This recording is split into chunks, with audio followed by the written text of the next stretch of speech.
নারায়ণগঞ্জের বাবুরাইলে একই পরিবারে দুই শিশুসহ ৫ জনকে নৃশংসভাবে গলা কেটে হত্যার ঘটনায় জিজ্ঞাসাবাদের জন্য দুইজনকে আটক করেছে পুলিশ। প্রাথমিক জিজ্ঞাসাবাদে তাদের কাছ থেকে গুরুত্বপূর্ণ তথ্য পাওয়া গেছে বলে জানিয়েছে পুলিশ। এদিকে র্যাবের ডিজি সহ পুলিশের ঊর্ধ্বতন কর্মকর্তারা ঘটনাস্থল পরিদর্শন করে দ্রুত জড়িতদের আইনের আওতায় আনার কথা বলেন। আর লাশগুলোর ময়নাতদন্তের জন্য নারায়ণগঞ্জ জেনারেল হাসপাতালে পাঠানো হয়েছে। নিহত তাসলিমার স্বামী শফিকুল ইসলাম বাদী হয়ে অজ্ঞাত ৪ থেকে ৫ জন আসামি করে মামলা দায়ের করেছেন। নারায়ণগঞ্জ থেকে ফিরে তারেক স্বপনের ক্যামেরায় রিপোর্ট করছেন হাসান জাবেদ, সাথে ছিলেন নাফিজ আশরাফ।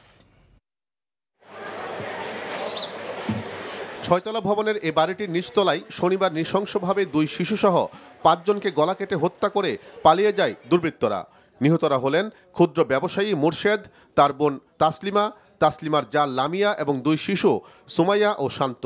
রবিবার সকালে ঘটনাস্থল পরিদর্শন করেছেন র্যাবের মহাপরিচালক বেনজির আহমেদ, ঢাকা রেঞ্জের পুলিশের ডিআইজি মোহাম্মদ নুরুজ্জামান সহ ঊর্ধ্বতন কর্মকর্তারা।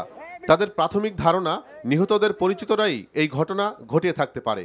তদন্ত শুরু হয়েছে, জেলা পুলিশ তদন্ত করছে, অন্যান্য তদন্ত সংস্থা তদন্ত করছে এবং তার পাশাপাশি র্যাপিড অ্যাকশন ব্যাটালিয়ন তারাও ছায়া তদন্ত করছে।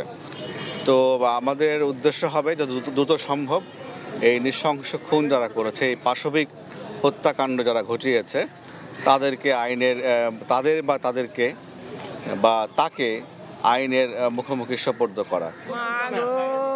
নিহত মুর্শেদের মা পাগল প্রায়।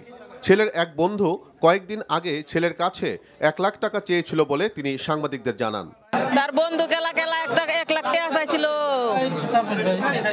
কোন বন্ধু বলে 1 লাখ টাকা চাইছিল? আমার কইছে আম্মা পরশুদিন 1 লাখ টাকা চাইতেছে, কেটনতে লয়ে দিতাম।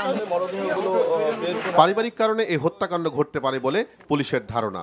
আমরা তো ধরেন কোনো ঘটনা ঘটলে সেই ঘটনাগুলো কতগুলো প্রবাবিলিটি আমরা ধরি যে কোন কোন কারণে হতে পারে।